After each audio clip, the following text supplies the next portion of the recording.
Assalamualaikum warahmatullahi wabarakatuh. Saya Ridho Akbar Galih Gumilang dari Prodi Etnomusikologi dan NIM saya 2011-21-027. Dan di sini ada siapa namanya? Saya Zizi. Ya. Nama panjangnya siapa ini? Valeri Ava Alfarizi Wibowo. 5 kalimat. Panjang banget ya? Panjang banget.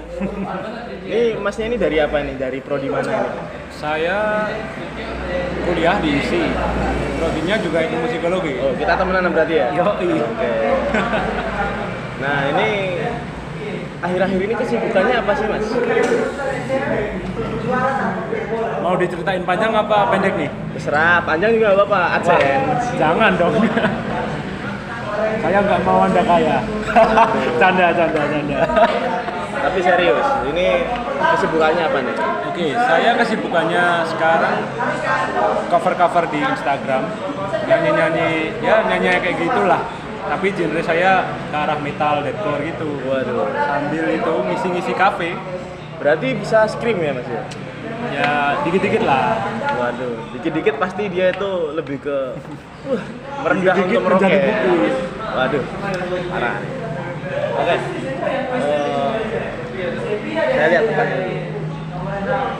Untuk sekarang ini genre yang digeluti ini apa ya? Dari dulu sampai sekarang deh, sekarang. Biar luas saja. Mungkin kalau genre yang saya geluti itu kayak rock, alternatif, metal dan sebagainya. Tapi gara-gara itu pas saya SMA kelas 2, berarti tahun berapa ya? SMA kelas 2 apa kelas 1 gitu.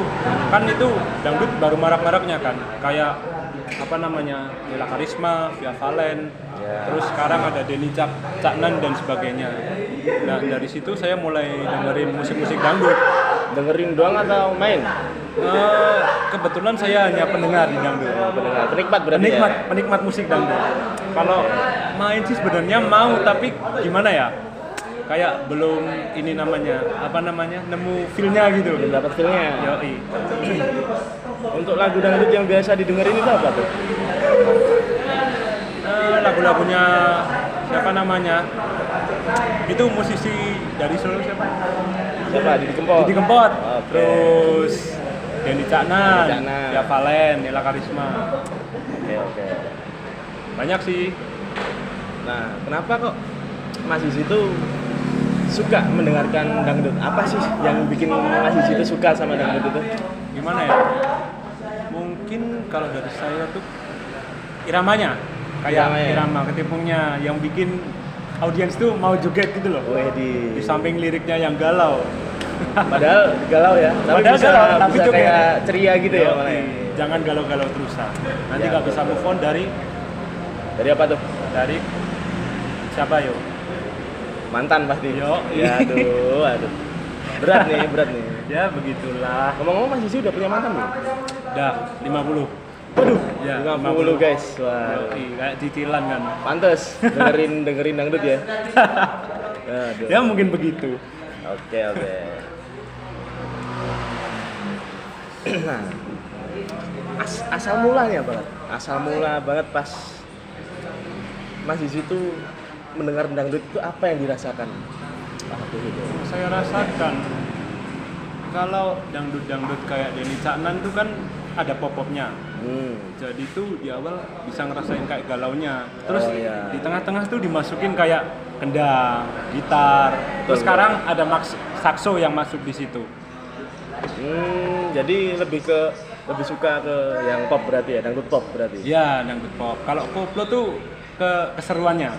Keseruannya aja. Iya, keseruannya. Ya, boleh. Tapi kalau di dangdut zaman dulu itu yang kayak pamer buju.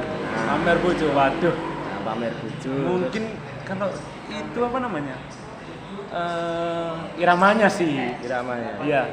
Untuk segi cerita dari lagu itu gimana? Cerita juga suka, liriknya juga bagus. Ya gitu sih. Tapi untuk komposisi dan sebagainya saya belum sampai di situ. Oh, belum sampai di situ. Soalnya saya sebagai pendengar aja. Nah, ini ngomong-ngomong udah pernah nonton kayak konser dangdut gitu belum? Udah. Dulu di SMA, terus di Mangkunegaran pernah, terus di Kampus juga pernah. Di kampus? Iya. Di kampus isi itu? Iya, di kampus Aduh, isi. iya, iya. Oke, kita lanjut ke pertanyaan yang keberapa tadi? Udah, bodo amat lah. Udah banyak pokoknya. Nah, ini Mas di sini kan suka nih sama dangdut nih. Iya, iya. Nah, ciri khas dangdut yang menonjol itu apa sih? Ketipungnya, yang pasti ketipungnya. Ketipungnya ya? Yo, Ada niatan buat belajar ketipung nggak? ada. Tapi baru niat doang. Belum dikeluarin. dinyatain. Waduh. Tapi ngomong-ngomong dari ketipung itu sebenarnya dangdut kan banyak tuh ya. Ada yang dari kendang juga ada. Dari kendang ada. Nah, terus ada yang pakai jimbe juga ada tuh, yang Melayu-Melayu kayak Oh gitu. iya iya iya. Ada. Dangdut Melayu ya berarti.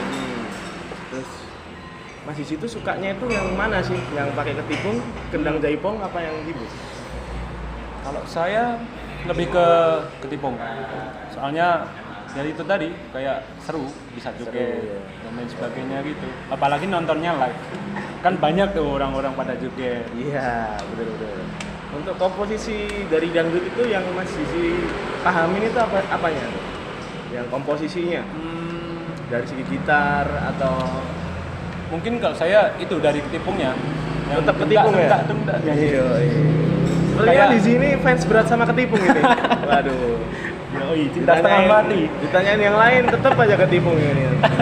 Padahal bukan player ya. Iya, iya, betul. Yaudah. Tapi dari sisi lagu ya, dari kita bicaraan lagu deh. Iya iya iya. Gimana? Kalau lagu yang biasa Mas Sisi dengerin itu lagu apa? Lagu yang judulnya apa? Tahu nggak judulnya? Judulnya kalau judul saya agak lupa sih, tapi kalau disetelin gitu tahu. Masih tahu gitu Iya, ya? soalnya saya tuh tipe orang yang susah ngapalin judul. Oh iya, tapi kalau Banyulangit pasti tahu deh. Tahu Banyulangit, Banyulangit hujan. hujan. Ya intinya hujan sih sebenarnya. Iya, Cuma itu emang. dibikin kayak kosakatanya lebih indah aja. Iya, iya, iya. Banyulangit. Perumpamaan ya. yang lain. Perumpamaan. Oke, lanjut. Nah, di musik dangdut itu kan, Ya. yang masih dengerin itu ada nggak sih kayak keresahan yang masih dirasakan kayak gitu pas lagi dengerinnya gitu? Apakah dari liriknya atau dari apa itu segi instrumennya? Keresahan aja, Keresahan dari sisi positif ya berarti. positif. Mungkin kalau saya sendiri sisi keresahan positif saya tuh lebih cenderung ke lirik, terus apa namanya kayak tema dari lagu tersebut itu apa. Berarti lebih ke lirik sama suasananya. Ya, lirik sama suasana. Berarti Mas Sisi kena banget sama liriknya kayak gitu. Ya ya ya. Apalagi habis diputusin pacar gitu. Waduh, kapan tuh? Ya, oh, kita nggak boleh tahu ya guys ya. Ya itu rahasia Itu ilahi. urusan pribadi itu. Tapi ngomong-ngomong kok bisa 50 tuh mantannya gimana tuh? Nggak tahu tuh. Nemu ambil gitu. Kayak nemu gorengan. Terus kalau putus dengerinnya dangdut kayak gitu. Yoi. Waduh. Ntar bahagia dengerin dangdut lagi juga sih. Oh iya iya. Oke. Nah, pendapatnya Mas Sisi untuk para musisi yang tiba-tiba yang dari rock kayak gini kan, dia mainnya rock atau pop atau klasik, terus tiba-tiba ngikut jadi dangdut, kayak namanya seniman karbitan lah. Gimana? Itu pendapatnya Mas Sisi gimana? Menurut saya tuh sisi negatifnya tuh kayak apa namanya, dia tuh cuman cari uangnya aja. Jadi kayak dia tuh intinya tuh uang gitu. Oh iya, kayak Tuan Crab berarti ya. Oh iya. Kok jadi sampai SpongeBob? Ini kan ini berat saja. Oke. Biar teman-teman kan. Money. Nah, teman-teman kan bisa paham yang kita bahas. Iya sekarang. benar-benar. Tapi itu berarti dari popularitas dan ekonominya ya. Ya, Di lain itu ada nggak di sisi negatif juga. negatif gitu?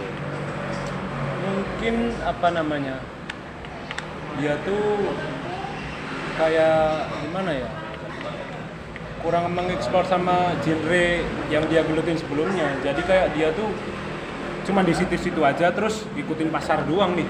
Dangdut baru booming, terus dia pindah dangdut nah habis itu entah cara dia cover dari pemilik lagunya orang lain atau gimana, dia jadi terkenal. Terus habis itu pemilik lagu aslinya malah kurang terkenal. Ah iya gitu ya. Berarti kasarannya kutu loncat lah ya. Ya, kutu loncat. Nah. Kutu yang di nugget tuh, ting ting ting. Aduh, Itu kutu apa kodok? ya namanya kan kutu. Oh iya, yang penting bukan kucing lah. Kalau Ya. kucing nggak mungkin dipencet gini melompat. Iya, iya. Meong pasti. Meong. Kebetulan ini narasumber kita ini agak setengah pelawak ya, teman-teman ya. Ya, mungkin itu aja Mas ya. Kayak apa itu namanya, dari fans maksudnya dari musisi karbitan itu Mm. cuma mendapat untung saja maunya Iya, gitu. iya. Mendapat popularitas saja gitu. Nah, kalau yang dampak positifnya itu apa? Musik dangdut di Indonesia tuh jadi kayak terkenal lagi. Dulu kan pernah tuh dangdut terkenal, entah tahun berapa gitu setahu saya. Kan saya cuma sebagai pendengar di sini. Terus habis itu di sisi era sekarang dangdut tuh bisa diadaptasikan sama alat musik barat. Contohnya tuh saksofon. Oh, ya. Udah mulai masuk di Denny Caknan setahu saya. Oke. Jadi kayak Saksofon. lebih dievolusi gitu, biar musik dangdut yang sekarang tuh nggak kayak musik dangdut yang dulu. Oh ya. Itu sisi positifnya. Bagusnya di situ ya. Untuk dangdutan yang sekarang kan udah ada kayak Denny Caknan gitu. Jadi nggak monoton. Atau Bilung gitu juga ada kan. Iya. Oke. Untuk Mas Yuzi ini yang selaku penikmat musik dangdut ini, harapan ke depan untuk musik dangdut itu apa? Harapan saya untuk sisi positifnya tuh semoga musik dangdut di Indonesia makin bisa go internasional ya, ngalahin lagu-lagu barat lah. Iya. Masa kita sebagai orang Indonesia sendiri nggak bisa sih ngenalin budaya sendiri ke luar, padahal orang luar aja bisa tuh ngenalin kayak lagu-lagu mereka. Iya, Entah betul. dimasukin lirik lagu barat atau sekarang tuh Korea lagi marah. Iya. Entah tulisannya kayak apa, kayak perkedel atau gimana, kan kita berusaha belajar. Beda, Nah, Mas. Kita harus gitu juga lah. Iya, iya. Tapi kayaknya tulisannya nggak kayak perkedel gitu ya. Kayak itu apa namanya, cambah di soto ya, kasih kecap. Iya, itu boleh sih, kali itu boleh ya. Oke. Ya, begitulah. Ya. Jadi harapannya itu untuk lebih improve ya, lebih Ya, improve. biar bisa go internasional lah. Oke. Mungkin cukup sekian podcast kita hari ini. Saya Ridwan Bergali Gumilang dan Saya Zizi sebagai narasumber. terima kasih telah menonton. Wassalamualaikum warahmatullahi wabarakatuh.